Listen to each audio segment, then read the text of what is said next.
Hello, my name is Alexandria Keller. I am here for the Sankofa series presented by the Association of African American Cultural Gardens. Today we have a lovely and esteemed guest.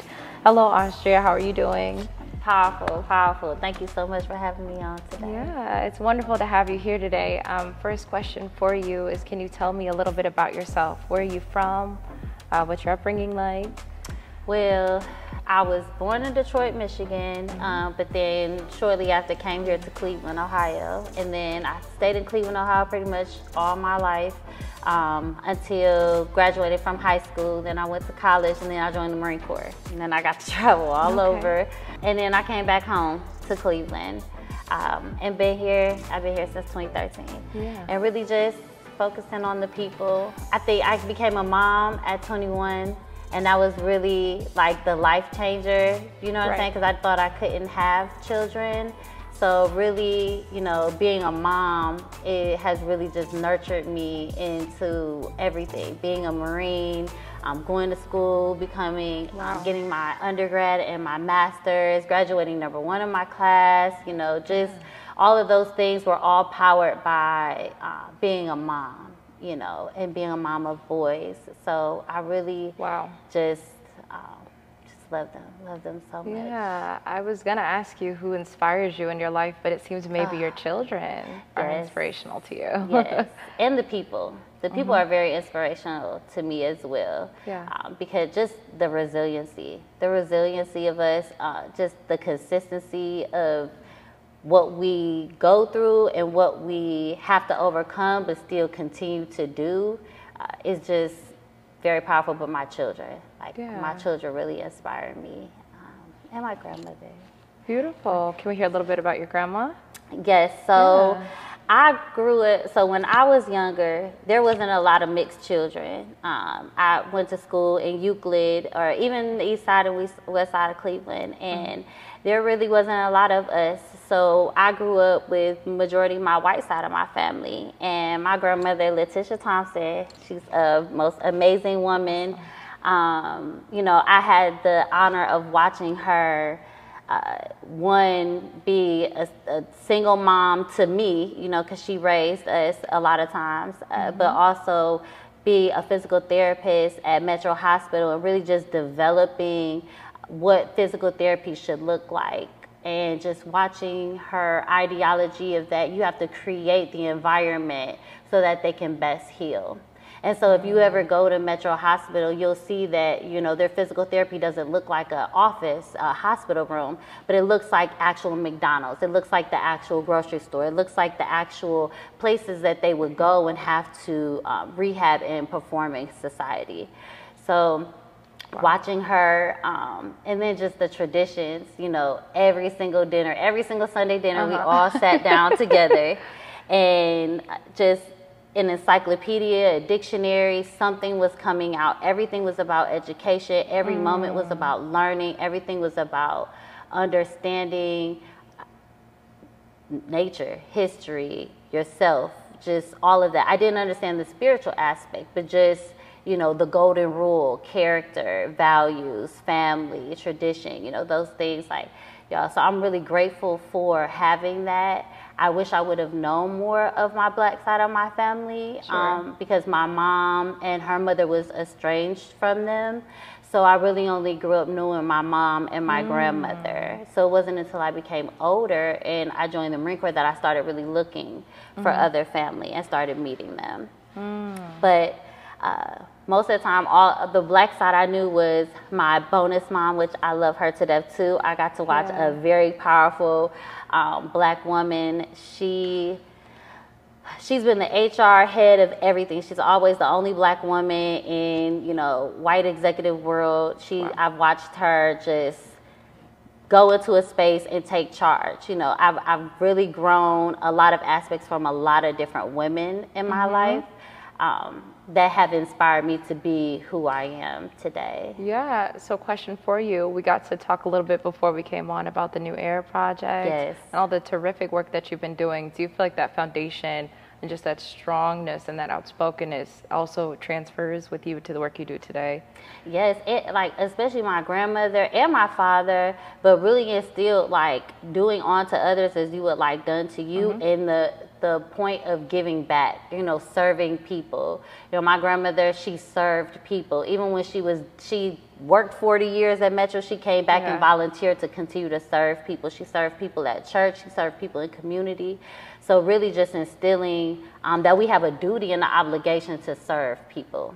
Beautiful. That's beautifully said. Well, we got to talk a little bit about the different projects and the different kind of umbrella that New Era does. What is just one of your favorite projects and offshoots that you get to work with closely? Favorite? Man, there's so many things that New Era does that I love so much. Yeah, and you are the executive director there, right? Yes, I'm the executive director, but it's a village of us. It's so many of us, and many of us have our own businesses, and we all really just come together based off of our thought process. And our thought process is that, you know, it's our responsibility to sustain our community, to change what we want to see in our communities. And so we take action and do those things together. But I would say my favorite it'd probably be our Hood to Hoods. I love our Hood to Hoods. And it's our way of engaging, right? And sometimes, you know, when you are a nonprofit, you'll host an event and you hope that the people come to you and it's kind of dry. You give them free food or you give them, you know, and it doesn't feel good, you know. So we have an approach of making a mobile block party. And that's that we go out to community. We go door to door. We usually have Jeeps and motorcycles with us, a U-Haul with a DJ on the back. We bring food, toys. That's awesome. And then you'll see about 50 people coming with roses and hot meals, and just we bring community resources, but we bring it to you, and we just love on you, and we focus on building love, building relationships at the doors, figuring out what you need and how we can best connect you and support you, and just really nurturing people. And that's really, like, I really love our Hood to Hoods. I love our community patrols as well. Sure. Because it provides that modelship, especially for our young Black men. You know, they're very fascinated with firearms. They're very fascinated with this culture. And so instead of trying to take it away from them, we have to start nurturing it. Bringing some education as well. Oh, yes, and modelship. You know, because they're natural warriors.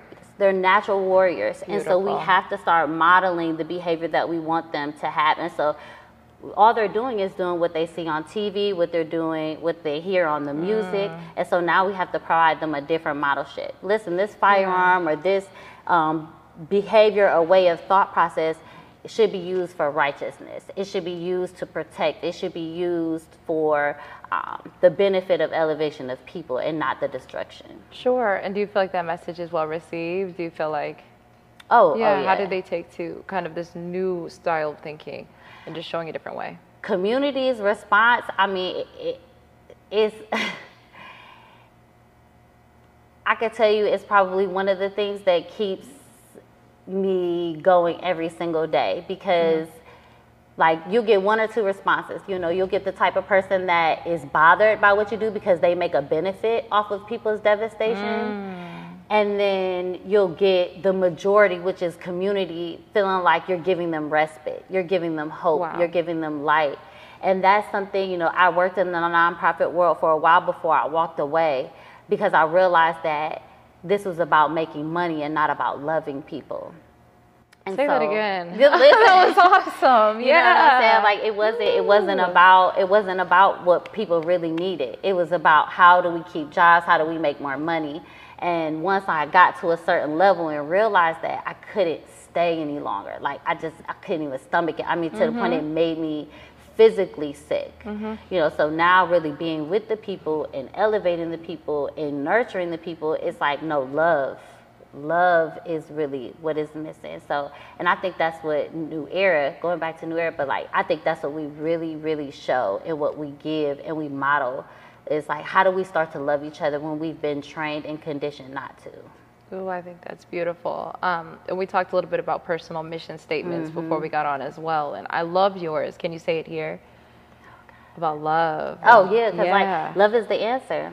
Love is the answer. Love is the solution. I intentionally practice every single day to radiate love, to make sure that I am being loved, that I'm living in love, and that I'm representing God's love. Because Beautiful. I believe that as people, we're God's love project. When God thought about love after he or she cultivated the entire world, God thought about what is love, and love cultivated us. So I just think that we are that representation of God. Yeah. So any advice do you give to the younger generation? What do you tell people when they're learning themselves or trying to navigate the world? You have so much knowledge. What do you say? First, sit with yourself and start to think about what ignites you. What is something that just naturally brings you joy, and start doing it. Start finding other people that do it. Start getting plugged into that stuff. Start reaching out to New Era Cleveland. We have new eras all over the country and in Africa. Start reaching out so that you can start living in your purpose, because I think that when we start living in our purpose, then we can start loving each other, because then we love ourselves and we understand ourselves, and then we can start to move as a unit. Beautiful. Yeah. Yeah. Because at the end of the day, we can love ourselves and we can do all that, but if we don't start to come together in solidarity and really understand that, hey, your gift and my gift will make us all one and will make us all human and humanity, then everything will be safe. Everything. Then we don't have to focus on safety, and we don't have to focus on education. We don't have to focus on all these other things, because everything will be okay. Beautiful. I love how you talk. You speak so eloquently. Thank you for being here with us today. Thank you. Yeah. Thank you. And like I said, we're with the Association of African American Cultural Gardens today. What do you think the importance is of keeping a monument up and keeping the Black tradition, Black culture just very much alive and well through a monument? History. We can't. The beautiful thing about the pyramids is, you could blow the noses off, but the writing on the walls is still there, and we have to really know our history to know where we're going. If we know, that's some of the issues with our people today, is that we don't know who we are. And because we don't know who we are, we just go for anything. We let the narration go for anything. And so I think having a garden, especially because garden is healing, and gardening is us, we are that blooming of healing. So having something that we can come together and really honor our history, honor our culture, is just so important, because we have to start there. So question for you, it seems like you're getting your flowers kind of while you can still smell them. Can you talk a little bit about your work in that way? Yes. So, sometimes we feel like, oh, we're planting this seed, and we may not see it right now. We'll see it later and later in life, and we don't even think to look for it. Right, but we have to start consistently looking for that manifestation to validate it. And I'll give you a perfect example. We have a rites of passage program, and it's at one of our juvenile corrections facilities here locally. And one of the young men got out, and we've been pouring into these young men for 19 weeks, have been loving on them, and and just hoping that, okay, one day we'll see the manifestation of it.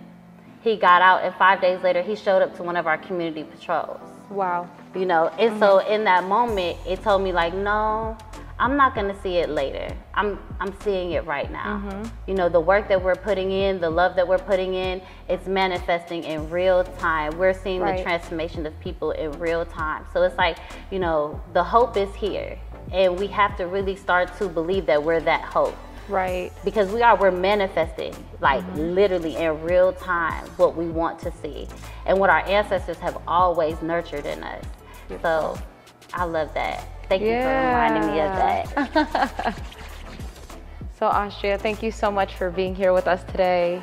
Thank you so much. And I appreciate you so much for being here. You were such a great interviewer. Thank you. I feel very comfortable, so I appreciate it. Yeah, absolutely. Well, your legacy is just so beautiful, and just, again, great to have you. So thank you so much for tuning into the Sankofa series presented by the Association of African American Cultural Gardens. Again, I'm Alex. I'm your host. Thank you for watching. Hello, everyone. I'm Leon Bibb. The African American Cultural Garden, one of the many cultural gardens on Martin Luther King Drive, celebrates the African American experience. Part of the garden is already completed on the upper level. It represents the past with the door of no return. You can walk between the black granite walls and Imagine the fearful experience of those taken from Africa in tight quarters on slave ships. This is Danita Harris from News 5. What has not been built yet is a channel for water that cascades down the hill, representing the Middle Passage on the Atlantic Ocean. It leads to a black granite terrace that will host events. It is etched with the Little Dipper and the North Star, which guided thousands of enslaved people to freedom in the North. I'm Wayne Dawson. The water will continue to flow down the hillside in reference to the Ohio River and the Great Lakes that facilitated the journey to a better life. It also marks the continued struggle of black people to the present. The garden will end at Martin Luther King Drive. The entire structure will symbolize the spirit and tremendous resilience of our parents, grandparents, and great-grandparents who came from the South to a better life in the North. This is Harry Boomer. The future platform beside the MLK Boulevard's walking trail will have benches and a water feature that gives homage to our past and hope to our future generations that anything is possible regardless of the challenges. This is Obie Shelton. Let's finish it. The African American Cultural Garden has a portion already built at the top of the hill. With your help, it will cover the entire hill as a magnificent tribute to those who came before us, as well as a symbol of pride and hope for future generations.